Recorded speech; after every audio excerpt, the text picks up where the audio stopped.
श्रीमन्महागणाधिपतये नमः। श्री सरस्वत्यै नमः।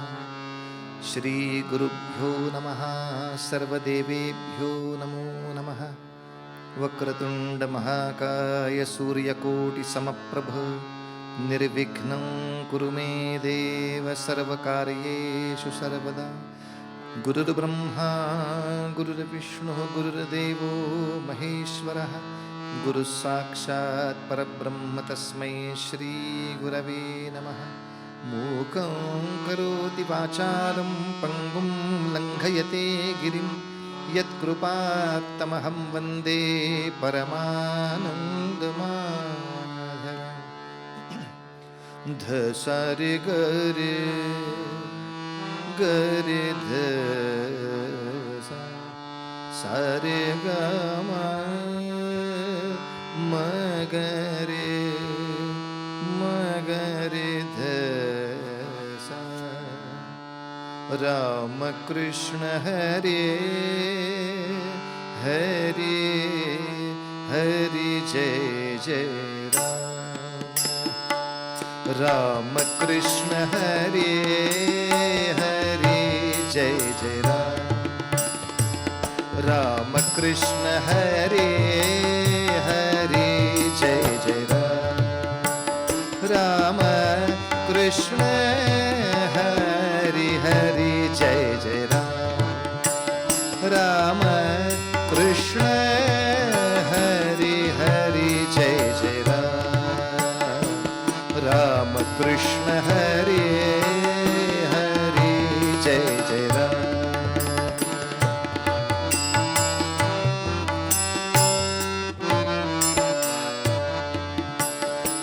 राम दुर्वासोनुत दुःख विमोचक दुर्वासोनुत दुःख विमोचक दुर्जन संगम हरि हरि जय जय राम। राम कृष्ण हरि जय जय राम।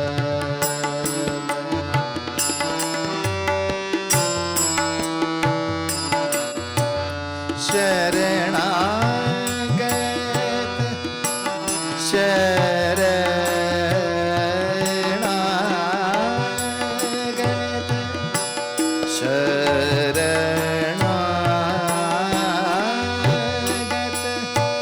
दीना चरणी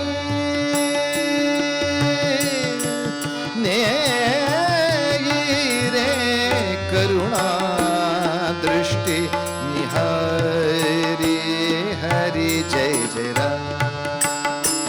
राम कृष्ण हरि हरि जय जय राम। हरि जय जय राम। हरि जय जय राम। रूप पाहता लोचनी रूप पाहता लोचनी रूप पाहता लोचनी रूप पाहता लोचनी रूप पाहता लोचनी।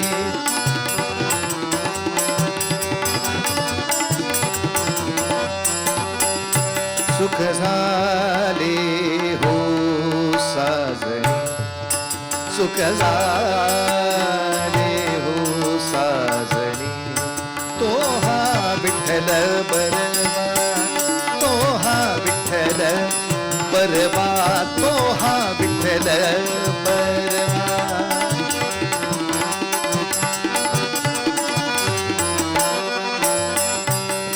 तो हा माधव बरवा तो हा माधव बरवा तो हा माधव बरवा हो तो हा माधव बरवा। बहुत सुकृताची जोडी बहुत सुकृताची जोडी बहुत सुकृताची जोडी बहुत कृताची जोडी म्हणून विठ्ठली आवडी आवडी आवडी तो हा विठ्ठल बरवा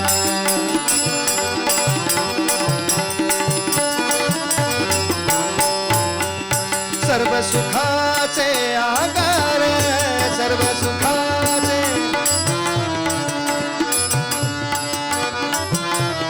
पाप रखुमा देवी वर पाप रखुमा देवी पाप रखुमा देवी वर पाप रखुमा देवी वर तो हा विठ्ठल बरवा तो हा विठ्ठल बरवा तो हा विठ्ठल बरवा विठ्ठल बरवा विठ्ठल बरवा रघुपती राघव राजा राम पतित पावन सीताराम रघुपती राघव राजा राम पतित पावन सीताराम रघुपती राघव राजा राम पतित पावन सीताराम रघुपती राघव राजा राम पतित पावन सीताराम रघुपती राघव राजा राम पतित पावन सीताराम राजाधिराज रामचंद्र महाराज की जय पुंडलीक वरदाहर विठ्ठल श्री ज्ञानदेव तुकाराम पंढरीनाथ महाराज की जय जय जय रघुवीर समर्थ मंगलमूर्ती मोरया मोरया हो तैसे माझे मन मोरया हो तैसे माझे मन मोरया हो तैसे माझे मन मोरया हो तैसे माझे मन मोरया हो तैसे माझे मन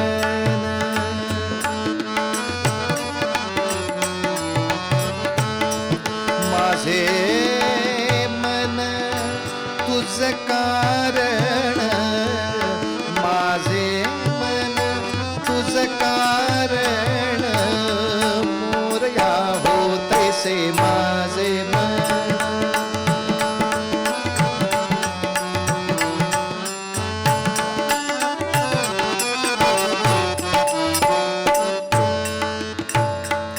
घन देखो घन देखो अंबरी कैसा आनंद मयूरी कैसा आनंद मयूरी तैसे माझे मन मोरया हो तैसे माझे मन मोरया हो तैसे माझे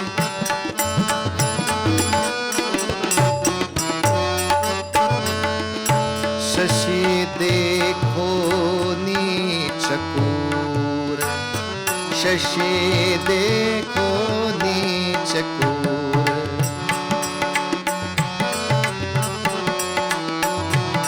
शशि देखो नीच कूर शशि देखो नीच कूर तृप्ति पावे अंतरि थोर तृप्ति पावे अंतरि थोर मोरया हो तैसे माझे मन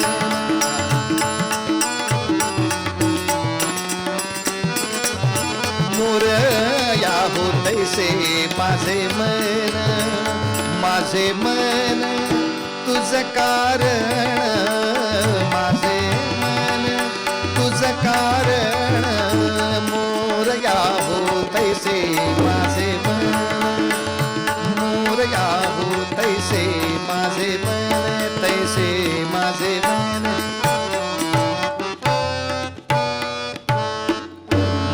मंगलमूर्ती मोरया. आज पुन्हा एकदा मोरया गोसावी यांचीच रचना चिंतनासाठी घेतली आहे. अभंग ऐकताना असं जाणवेल आपल्याला की अभंगाचे दोन अर्थ होऊ शकतात. एक म्हणजे मोरया हो तैसे माझे मन, म्हणजे जसा भगवंत आहे तसंच माझं मन व्हावं. काय आहे? आपल्या मनाला आपल्या चित्ताला भगवत स्वरूप करायचं आहे. हाच सगळ्या साधनेचा अंतिम टप्पा आहे. हे एकदा संस्कृतीनं मान्य केल्यामुळे आपलं मन भगवत स्वरूप व्हावं यात संशय नाही. पण एवढाच अर्थ नाही आहे. या ठिकाणी मोरया गोसावी प्रार्थना अशी करतायत, हे भगवंता तैसे माझे मन तुझं कारण होवो. तुझ्यासाठी माझ्या मनाची अशी अवस्था होवो. तुझ्यासाठी तुझं कारण तैसे माझे मन होवो अशी प्रार्थना आहे मोरयाला. मोरया हो, काय हो? तर असे होवो माझे मन. पण हे कोणासाठी? माझे मन तुझं कारण. तुझ्यासाठी माझ्या मनाची मला अशी अवस्था पाहिजे आहे. कशी? घन देखोनी अंबरी आनंद जैसा मयुरी. आकाशामध्ये ढग जमा झाले. अंबर म्हणजे आकाश, अंबर म्हणजे आकाश. त्या आकाशामध्ये ढग जमा झाले, घन जमा झाले की तेव्हा मयूर म्हणजे मोराला जसा आनंद होतो, तो जसा थय थय थय थय नाचायला लागतो, आपला पिसारा फुलवून विलक्षण आनंद व्यक्त करायला लागतो, तशी माझ्या मनाची अवस्था तुझ्यासाठी झाली पाहिजे. तुला बघताना झाली पाहिजे. तुझ्या दर्शनासाठी अशी अवस्था, अशी व्याकुळता माझ्या मनाला पाहिजे. खरी गोष्ट आहे हो महाराज. काय आहे? आपण आपले रोजचे जे धार्मिक विधी असतात ते सुद्धा दिलेत पूर्वजांनी म्हणून करतो. अनेकांना हे माहीत नसतं की आपण रोज जी देवाची पूजा करतो ती काय असते, ती कशासाठी असते. नाही पूजा केली तर बाबा रागवतील म्हणून पूजा करायची असते. नाही पूजा झाली तर पाप लागेल म्हणून पूजा करायची असते. नाही पूजा केली तर समाज काय म्हणेल याच्यासाठी पूजा करतात.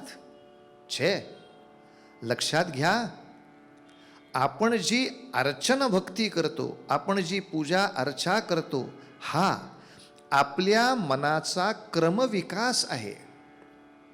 पहिल्या सुरुवातीला आपण क्रियात्मक फक्त काम करतो. मग हळूहळू जसं त्या अभ्यासाने आपलं मन त्याच्यामध्ये रमेल, एकाग्र होईल, तसतसं आपण त्या क्रियेचा आनंद घ्यायला लागतो. भगवंताला स्नान जे घालायचं आहे ना, ओ भली भली माणसं मी बघितली आहेत. देवघरासमोर बसतात अगदी झकासपैकी आसन ठोकून, गरम गरम पाणी देवाला स्नान घालायला, आणि अक्षरशः देव्हाऱ्यातून त्या देवाच्या मूर्ती अशा उचलतात की चोराची गच्छंडी धरून त्याला धरून आणला असावा.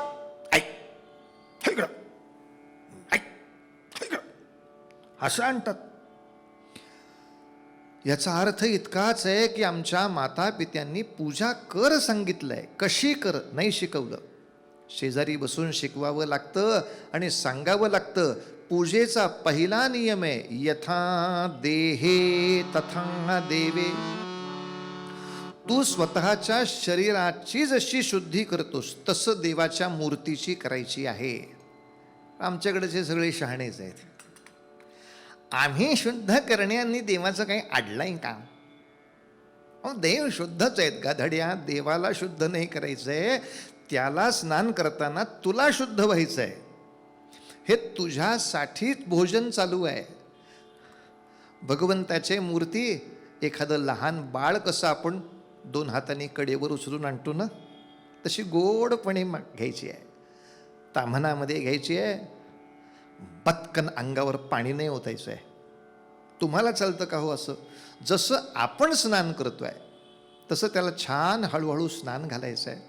आता ज्यांची ऐपत आहे ते थोडंसं 2 पळ्या दुधाचं स्नान घालतात, कोणी 2 पळ्या मधाचं स्नान घालतात.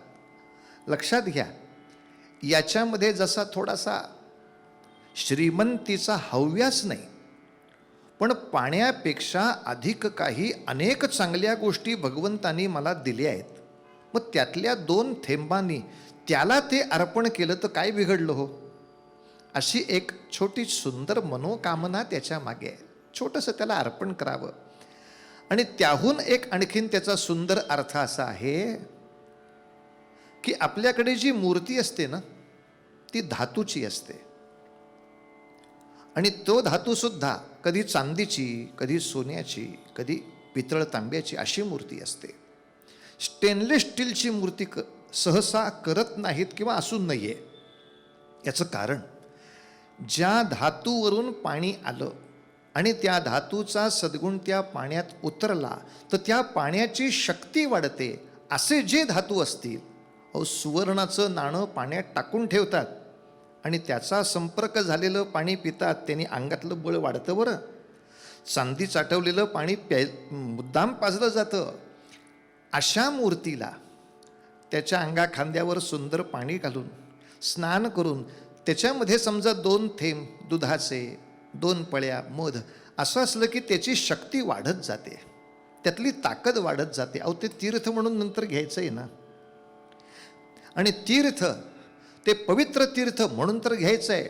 पवी ज्याच्यामध्ये आहे ते पवित्र. पवित्र तेज, पवी या शब्दाचा अर्थ तेज, तेजस्विता, वीज, एक दिव्य शक्ती ज्याच्यामध्ये आहे ते तीर्थ म्हणून लोक आपण घेत असतो. भगवंताचं हे चरण तीर्थ आहे. त्याला स्नान घातल्यानंतर त्याच्यातून आयुर्वेदाप्रमाणे औषधी गुण पण मिळतात. तांब्याचं, सोन्याचं त्याच्यामध्ये सगळं अर्क प्रकरण उतरलेलं असतं. अधिक निर्माल्याचे गुण त्याच्यात उतरलेले असतात. ते सगळं रोज थोडं थोडं औषध प्राशन केलं, कशाला आजारी कोट पडत आहे. पण आम्हाला ते तीर्थ नको, भलत्याच तीर्थाची अपेक्षा. पांडुरंग हरी वासुदेव. मोठी पंचायत आहे. मात्र एक प्रार्थना करीन आपल्याला, आपण त्या पूजेमध्ये अशा तऱ्हेनं भगवत स्नान जर पंचामृताने केलं तर त्याचं प्राशन जर तीर्थ म्हणून करणार असाल, एक छोटी प्रार्थना करतो, याच्यामध्ये अत्तर लावू नका. म्हणजे दूध आणि स्नान घातलं, त्याच्यावर पाणी घातलं, ठीक आहे, दूध पाणी एकत्र काही त्रास देत नाही. पुढं मधाच्या 2 पळ्या घातल्या, परत पाणी घातलं, काही त्रास नाही. तूप घातलं, पाणी घातलं, याच्यामध्ये जर अत्तर घातलं तर त्या सगळ्याच एकूण तीर्थाची आहा नुसती चव नव्हे, गुणवत्ता बिघडते. त्याने जो शरीराला लाभ व्हायला पाहिजे तो बिघडतो. सगळं स्नान झाल्यानंतर अत्तर लावायची पद्धत आहे. स्नानाच्या मध्येच कसं अत्तर लावता? काही काही उपचार हे ठरवून घ्यायचे. अत्तर लावल्यानंतर पुन्हा तुम्ही आंघोळ करता का? मग आता सगळाच वास निघून गेला, म्हणजे देवाचा वास निघून गेला आणि तो त्या तीर्थाला येऊन लागला, असं नाही होता कामा. स्नान घालताना सुद्धा एक संयम असा पाळा की समजा 2 पळ्या दूध आपण घालणार असू, रोज काही कोण करत नाही, रोज पाण्याचंच आंघोळ आहे. पण एखाद्या सणाच्या दिवशी, दिवाळीचा दिवस आहे म्हणून मी देवाला छान आंघोळ घालणार आहे, तर 2 पळ्या पाणी घालताना, 2 पळ्या दूध घालताना त्या दुधाच्या धारा त्या देवमूर्तीच्या अंगावरून कशा खाली ओघळत येत आहेत आणि त्यामुळे त्या मूर्तीचा लोभसपणा कसा वाढतोय याच्यावर लक्ष केंद्रित करून आपल्या मंत्राचा, आपल्या नामाचा सातत्याने उच्चार करायचा आहे आणि त्या नामाच्या उच्चाराला ते दृश्य जोडायचं आहे. ज्या योगे श्रीराम जय राम जय जय राम, श्रीराम जय राम जय जय राम असा जप जरी मी करत असलो तरी आत्ता माझ्या डोळ्यासमोर भलतंच काही येऊ शकतं. तोंडाने श्रीराम चालू आहे, पण हे बरोबर तोडता येतं.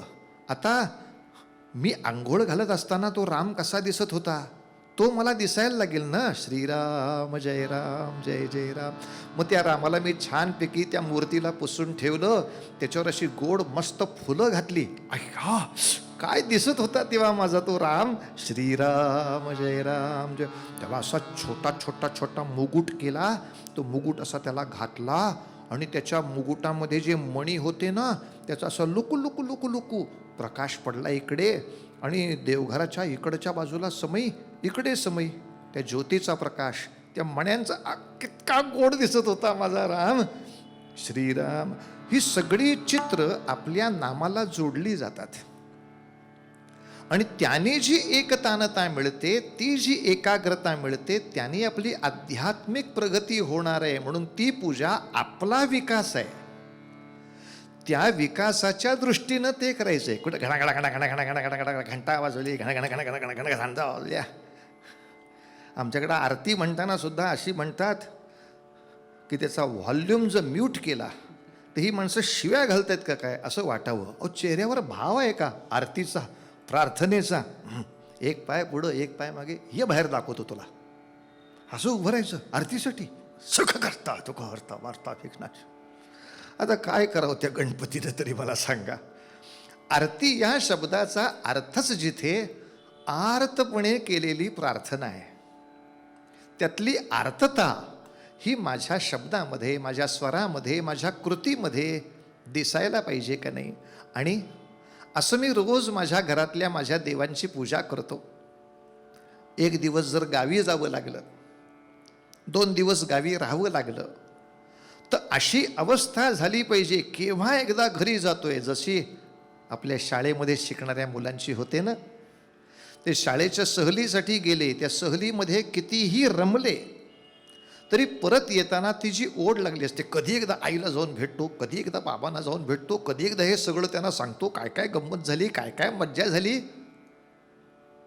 खरं सांगा, भगवंताचं आमचं प्रेम जुळत नाही याचं कारण हेच आहे, आपण काल दिवसभरात काय झालं हे देवाशी कधी बोलतो का हो? पूजा करताना नाहीतरी मनातल्या मनात कोणाला तरी शिव्या घालत बसण्यापेक्षा त्याच्याशीच बोलावं ना. रामा, असं असं झालं बरं का, काल ऑफिसमधलं काम व्यवस्थित झालं, काही प्रॉब्लेमच नाही झाला बघ, तुझी कृपा असताना काय होणार आहे. बैस इथे, तुझ्यासाठी आज सोनं आहे, नवीन आणलेत कपडे छान छान. बोला ना मनाने, बोला ना. ती एकतानता चालू ठेवली पाहिजे. नाही तर होतं असं, फुलं वाहणं इकडे आणि दारात कोण आलंय, यम आलाय, तुला काय करायचंय त्याच्याशी. तिथं कडी वाजली आहे का बघतोय, तिकडं बटाटे वड्याचा वास येतोय का बघतोय, तिकडं कोण आलं का. तैसे माझे मन तुझं कारण. सर्व संतांनी सातत्याने भगवंताला हेच मागणं केलंय की माझं मन असं दृढ राहिलं पाहिजे, नुसतं दृढ नाही, असं व्याकुळ झालं पाहिजे. पुराणामधली ही 2 उदाहरणं मुद्दाम पहा आणि मग लक्षात घ्या, शबरीच्याकडे प्रभू रामचंद्रांनी ती बोरं का खावीत याचं कारण ते आहे. शबरी तशी म्हणाल तर रामचंद्रांच्या पेक्षा वयाने दुप्पट मोठी आहे. जेव्हा रामाना ती भेटली तेव्हा ती जख्ख म्हातारी होती, पण या तिच्या तरुण वयामध्ये सुद्धा तिच्या गुरूंनी, त्या ऋषींनी तिला नक्की एक आश्वासन दिलं होतं, एक विश्वास दिला होता की बाई ग, तुझ्या हृदयातली भक्ती, त्याची तीव्रता, त्याची आर्तता इतकी छान आहे की परब्रह्म परमात्मा जेव्हा सगुण रूपात येतील ते तुला दर्शन दिल्याशिवाय इथून पुढे जाऊच शकत नाहीत, नक्की देणार आहेत. अर्थात नामस्मरणाची सुद्धा दीक्षा तिला दिली, त्या सगळ्या आश्रमाची सुद्धा देखरेख तिच्यावरती सोपवली आणि गुरूंनी स्थलांतर केलं. त्या काळापासून ती तो आश्रम सांभाळत होते. सारे ग गपदनी धम रे ग रे ने रे म ग ग सा. रोज तो आश्रम सजवायचा, त्याच्यामध्ये आलेल्या पशु पक्ष्यांना खाद्य द्यायचं. तिथे जे शिकणारे विद्यार्थी आहेत त्यांच्या शिक्षणाकडे लक्ष आहे. तिथे जे तप करण्यासाठी तपस्वी आलेत त्यांच्या तपसाधनेला योग्य सगळं चालू आहे ना याच्याकडे लक्ष आहे. तिची स्वतःची नामसाधना अत्यंत गोड चालू आहे. पण रोज हे सगळं दिवसभर करत असताना सायंकाळच्या वेळेला जे काही मिळेल ते, कधी बोरं मिळतील, कधी फळं मिळतील, ती रानामध्ये असलेली सगळी रानमेवा घेऊन टोपली घेऊन बसावं, विचार करावा. माझ्या गुरुजींनी मला सांगितलंय, माझ्या साधनेवर प्रसन्न होऊन भगवान परमात्मा आज ना उद्या मला दर्शन देणार, माझ्या आश्रमात येणार. तो नैवेद्य तसाच ठेवून द्यावा, रात्रीपर्यंत वाट पाहावी. आज काही आले नाहीत बहुतेक, ते कामं झाली असतील त्यांना भरपूर. तो आपला सगळ्यांना आश्रमामधल्या देवमूर्तीला नैवेद्य दाखवून टाकावा, सगळ्यांना प्रसाद म्हणून वाटवावा. पण रात्री झोपण्यापूर्वी मनसोक्त रडावं त्या शबरीनं, प्रभो अजून माझी तपस्या पूर्ण नाही करे झाली, पुरेशी नाही करे झाली. आला नाहीस रे, आला नाहीस रे. मला सांगा, या कथा तेवढ्यासाठी ऐकायच्या असतात. रोज देवाला नैवेद्य दाखवा.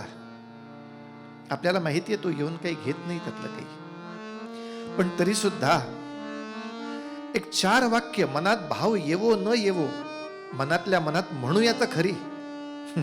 काय देवा, नामदेवांचे दूध प्यायलास, शबरीची बुरं खाल्लीस, सुदैम्याचे पोहे खाल्लेस, कधीतरी आमच्याही हातचं थोडं घ्या. प्रार्थना तर करायला काय हरकत आहे. आपला नैवेद्य दाखवणं सुद्धा बरंचसं असं असतं, पाहिजे तर घे, नको तर जाऊ दे.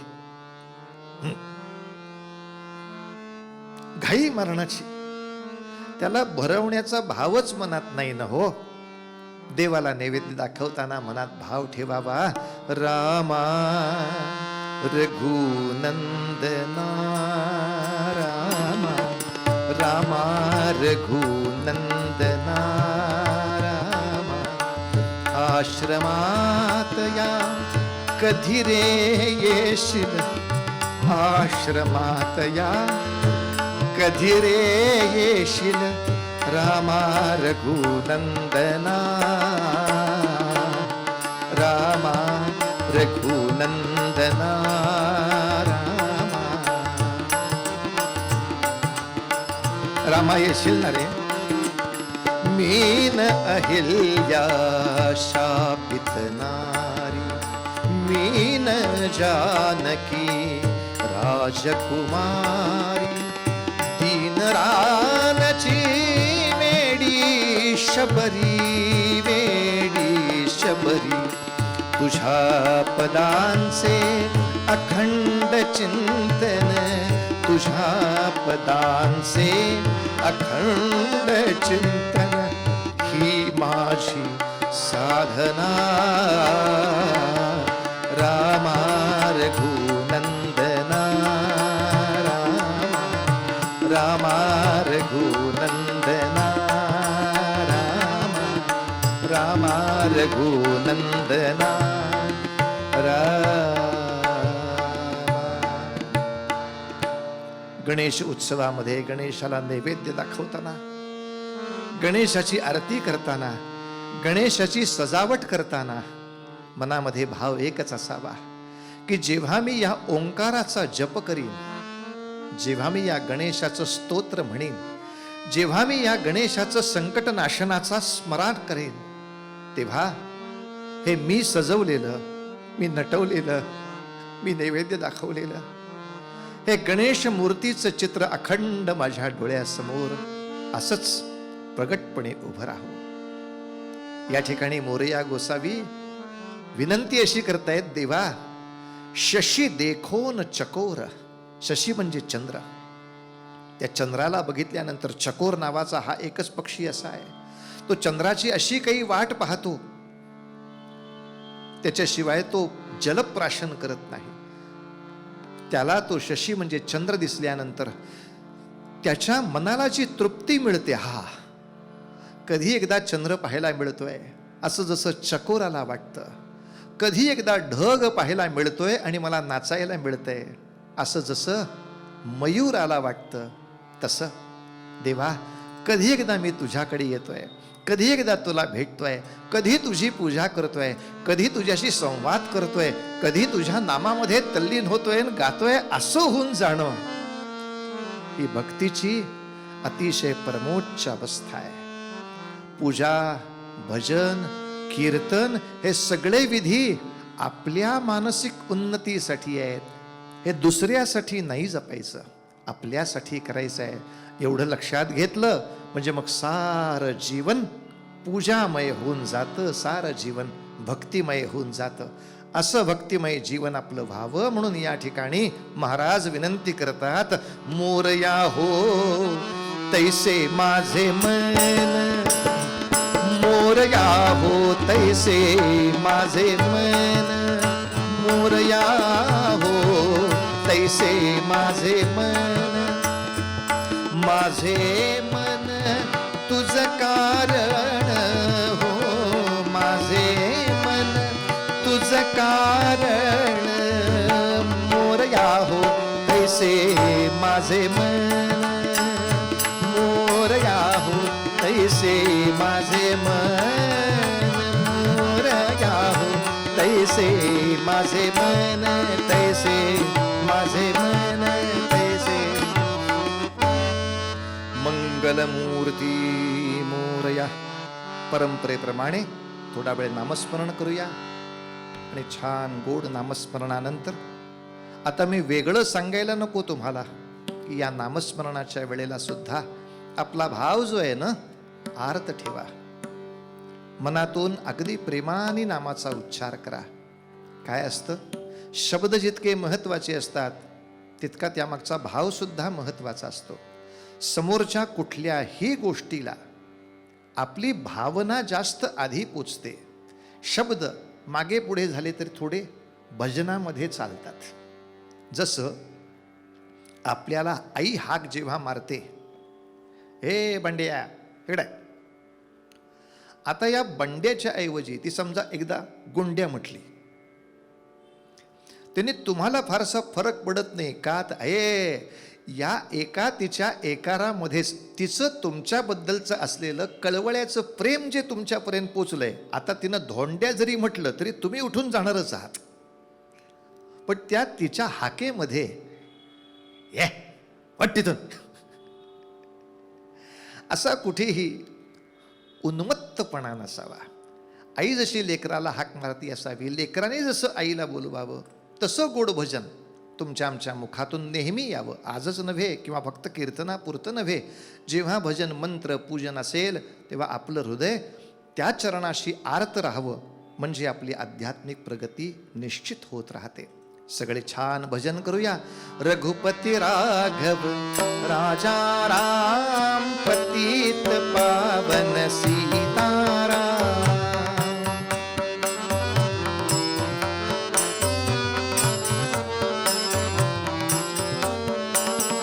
रघुपती राघव राजा राम पतित पावन सीताराम,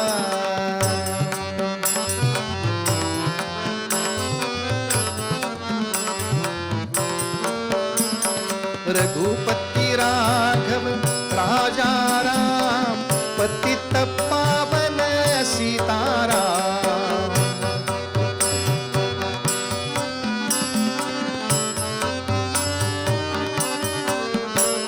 रघुपति राघव राजा राम पतित पावन सीताराम, रघुपति राघव राजा राम पतित पावन सीताराम, रघुपति राघव.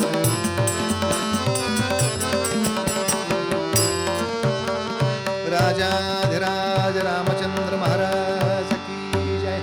सर्वांनी आमच्या बरोबर म्हणा, हरे राम राम राम हरे हरे, हरे कृष्ण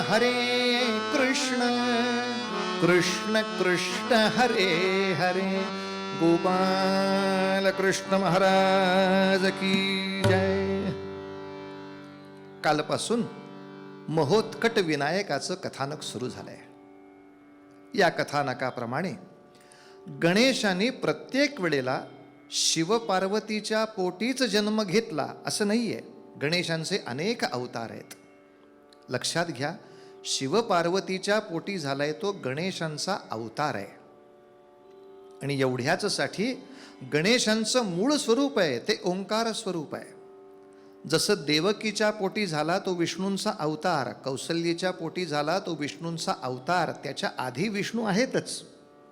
तसं शिवपार्वतींच्या पोटी असो नाही तर कश्यप आदितींच्या पोटी असो, ते जे सगळे झाले हे गणेशाचे अवतार, ते आधी ओंकार स्वरूपात आहेतच. तेव्हा कश्यप आदितीच्या पोटी जन्माला आलेले हे महोत्कट विनायक, देवांतक आणि नरांतक नावाच्या दोन बंधूंनी सगळ्या विश्वामध्ये उच्छाद मांडलेला असल्यामुळे आदितीनं तप केलाय.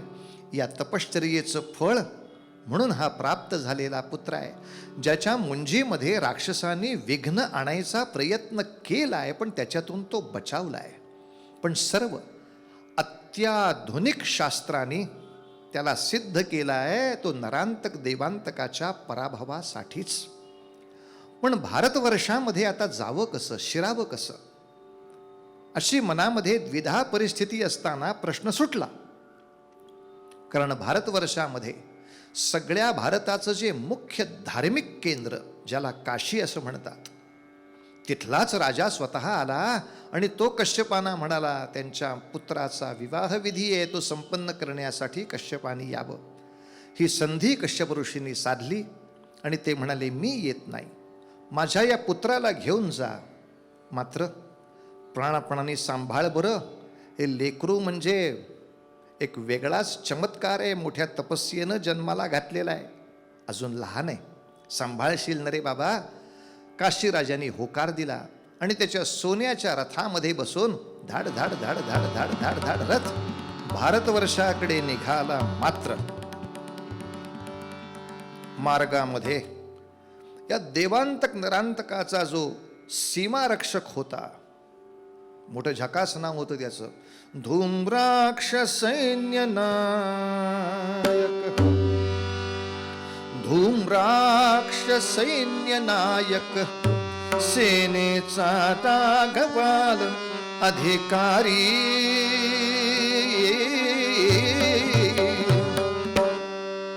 काय छान नाव आहे, धूम्राक्ष.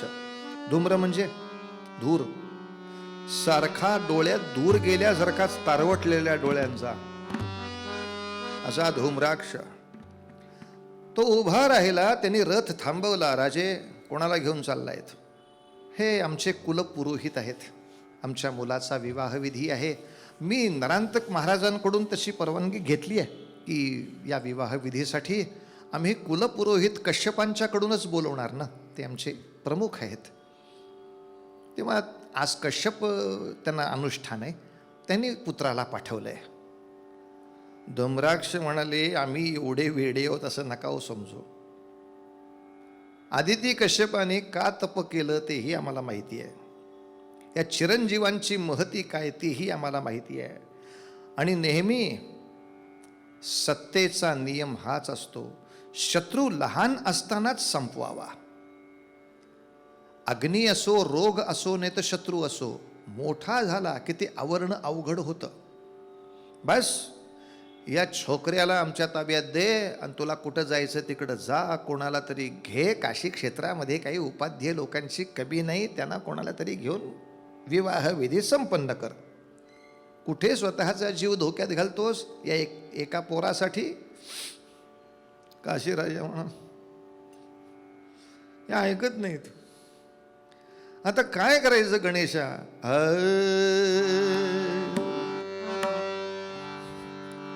गणेश हसले. अहो तुम्ही माझ्या आई वडिलांना वचन दिलेत ना, माझं तुम्ही रक्षण कराल म्हणून दिले हो, ऐकतच नाही. आता किती सांगितलं, तुमच्या समोर सांगतोय ना, समजावून सांगतोय ना मी त्यांना, समजूनच घेत नाहीत. आणि काय माझ्याबरोबर जे मी सैन्य आणलंय ते एवढूच आहे, मग काय कश्यपांना आणण्यापुरतंच सैन्य आणलं. हे धूम्राक्ष म्हणजे ते नरांतकाचे नातेवाईक पण आहेत म्हणतात. आता हे नातेवाईक सगळं तरेवाईकच आहे प्रकरण, काय करावं? गणेश म्हणाले कठीण आहे रे, कठीण आहे. तुम्ही काशीचे राजे आहात. अरे भागुबाई तर तुम्ही हो, भागुबाई तर तुम्ही, तुम्हाला शासक केले कुणी, तुम्हाला शासक केले कुणी, तुम्हाला शासक केले कुणी.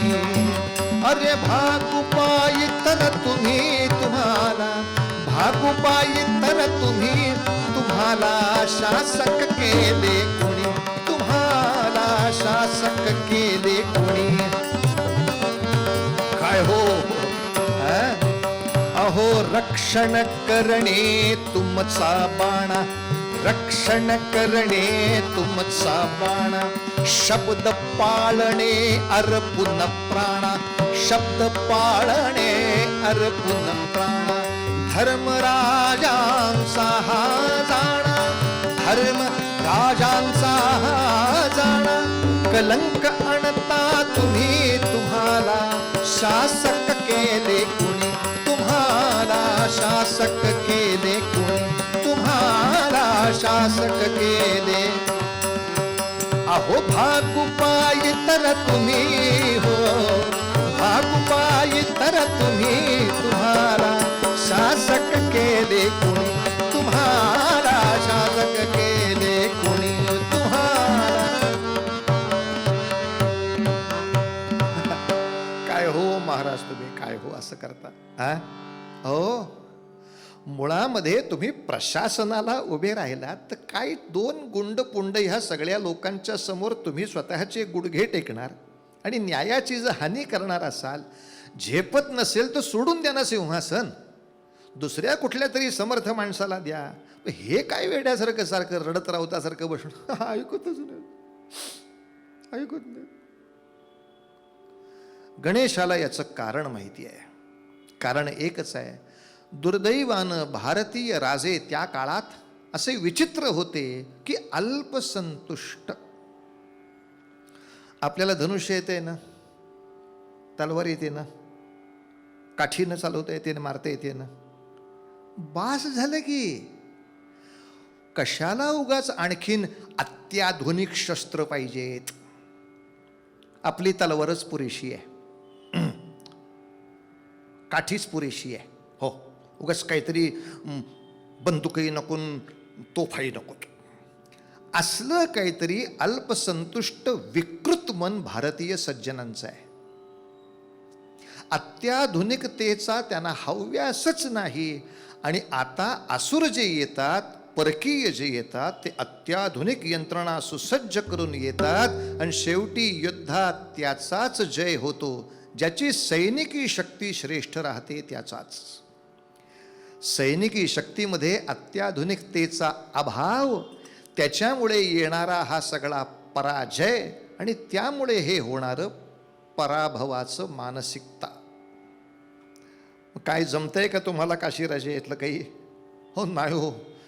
ही सगळी चर्चा चालू असताना तिकडं धुम्राक्षाने हातामध्ये एक शस्त्र घेतलं त्याचं. अरे चर्चा बिरच्या करण्यात वेळ नका घालव, आम्हाला फार वेळ नाही, हे पोरग ताब्यात देत आहे काही तर संपवू. आणि तिथून जे सरदिशी शस्त्र फेकलं, काशीराजा दचकून बाजूला उभा राहिला. गणेशानं त्याची ढाल फक्त घेतली, त्या ढालीवर आपटून ते शस्त्र जे उलट गेलं ते धुम्राक्षाच्या घायामध्ये रुतलं. त्याच्याच शस्त्राने धुम्राक्ष संपला. काशीराजे म्हणले, काय कला आहे, म्हणजे आम्हाला शस्त्र घेऊन कोणाला असुराला मारता येईना, तुम्ही त्यांचंच शस्त्र त्यांच्यावर उलटवलं.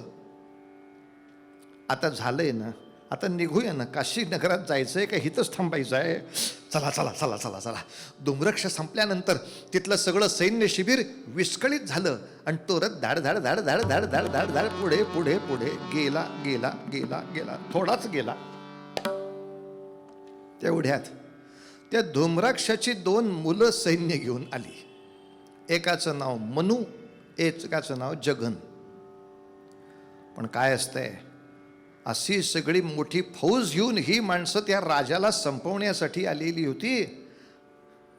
अशी शक्तीच्या जोरावरती गुंडगिरी करणारी माणसं सहसा सरळ नाव घेत नाहीत. म्हणजे अरे जघन येतोस का असं नाही म्हणत. ए मन्या, ए झगण्या. जी प्रवृत्ती असते ती भाषेत येते, आणि जशी भाषा आपण करतो तशी प्रवृत्ती होते. म्हणून भाषेतल्या सौजन्यावर थोडं लक्ष दिलं पाहिजे, लेकरांच्या सुद्धा. पण काय होतं, अशा काहीतरी विक्षिप्त भाषेमध्ये बोलणारे अलीकडं सिनेमाचे हिरो असतात. त्यामुळं आमची जी कार्टी झिरो डोक्याची आहेत त्यांना असं वाटतं की मास्तरशी असंच बोलायचं असतं, ए काय टकलू वगैरे. का अशी हरामखोर माणसं आपण हिरो दाखवतो ना, आणि असल्या चित्रपटांना पुरस्कार मिळतात. तेव्हा पाप वरची माणसं करतात आणि फळं खालचे शिक्षक भोगतात. फार गंभीरपणे याचा विचार करावा लागतो. कोणताही चुकीचा संस्कार होणार नाही असंच चित्र समाजासमोर उभं केलं पाहिजे. सातत्याने असं शिक्षकांची टिंगलटवाळी करून बोलणारी माणसं जर आपण मोठी केली, मग सगळ्यांचीच टवाळी होण्याला वेळ नाही लागत. सभ्यता जर हृदयात असेल तर ती भाषेत यायलाच हवी. हे दोघं जण येऊन उभे राहिले आणि सांगितलं, आमच्या बापाला याने मारलाय, आता हे पोर हितच ठेवून जा, नाही तर सगळे मेलाच समजा तुम्ही. काशीराजा म्हणलं, बघितलंच गणेशा, असं होतं. एक पराक्रम करायला गेला की पुढे अशी अनंत संकट उभी राहतात. त्यापेक्षा माणसाने मरून जावं. त्यांनी काही संकट संपतात, पुढल्या जन्मात हेच सगळी भूत तुझ्याच उरावर बसणार आहेत. अत्याधुनिकतेचा अभाव असल्या कारणाने या सगळ्या गोष्टी होतात. हे लक्षात आल्यामुळे गणेशानं तिथे या चरित्रात पहिल्यांदा एक वेगळ्याच अस्त्राचा उपयोग केलाय. म्हणजे आत्तापर्यंत आपण राम रावणाच्या युद्धात अनेक अस्त्र ऐकली आहेत. पर्जन्यास्त्र असतं ज्यांनी भरभर भरभर पाऊस पडतो, किंवा अग्न्यास्त्र असतं ज्यांनी प्रचंड आग लागते वगैरे. सैन्याची सगळी अस्त्र असतात. इथे एक वेगळंच अस्त्र वापरलंय गणेशानं, आणि ते आहे संमोहनास्त्र, निद्रास्त्र. हे अत्याधुनिक अस्त्र आहे. त्या अस्त्राचा एकदा मंत्र जप करून तो वायू तिथे निर्माण केल्याबरोबर मनू आणि जघन यांचं सगळंच्या सगळं सैन्य उभ्या असलेल्या अवस्थेत निद्रेत गेलं.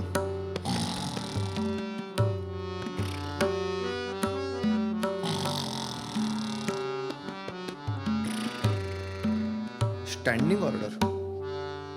सगळे एकमेकाच्या अंगावर पत्त्याचे डाव पडल्यासारखे शांत झोपलेलं सगळं रणांगण बघितलं.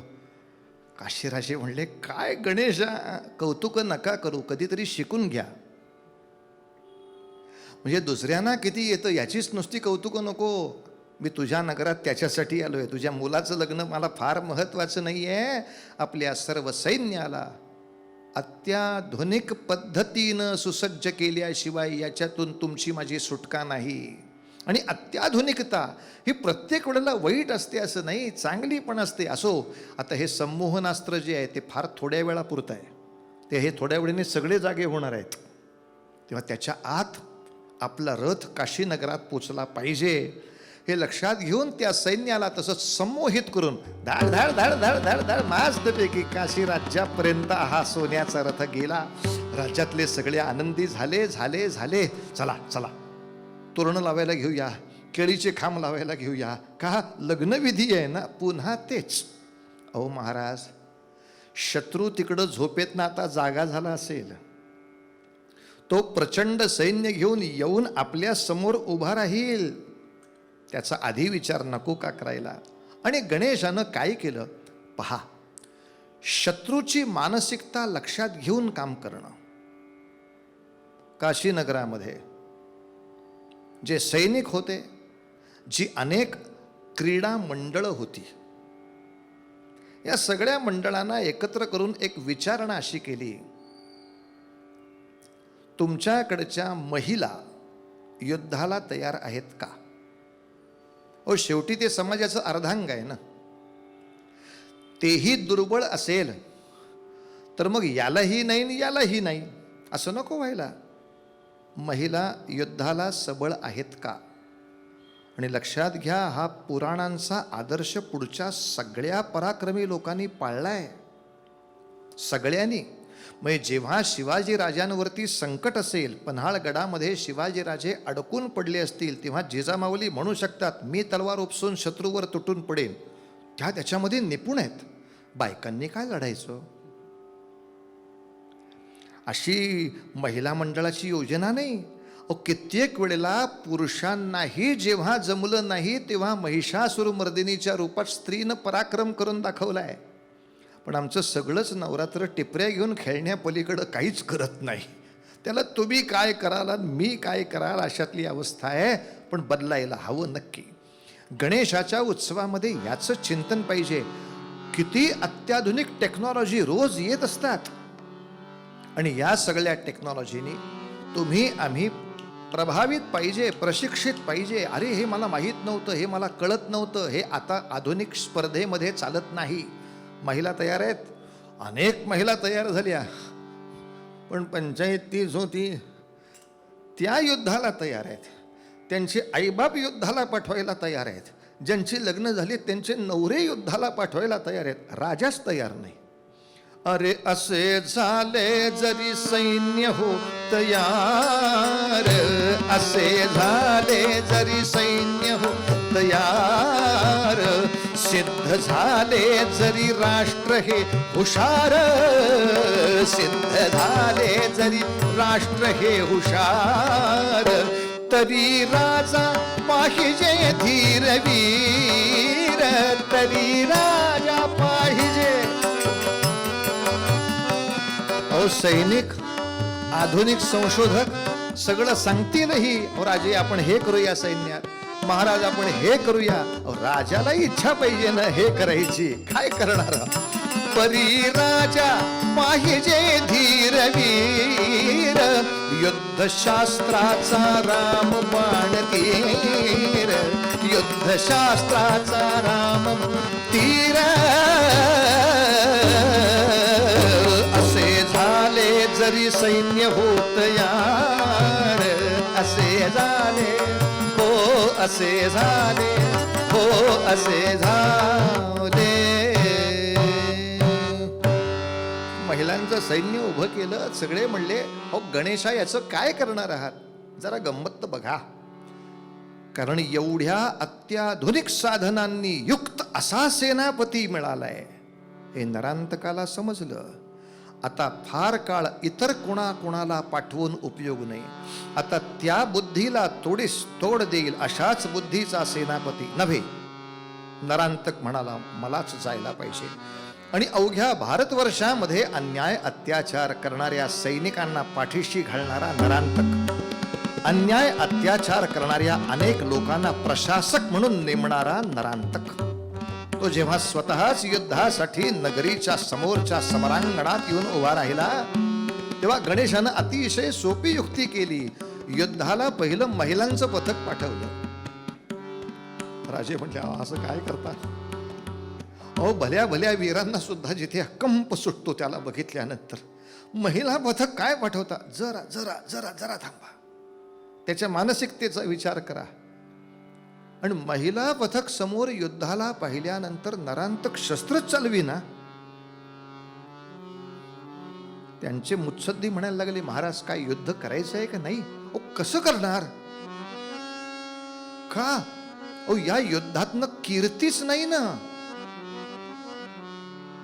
त्या कितीही प्रशिक्षित असल्या तरी माझे भाऊबंध सगळे काय म्हणणार? काय मेले, जिंकलंस ती जिंकलंस, बायकांशी मारामारी करून जिंकलास होय रे.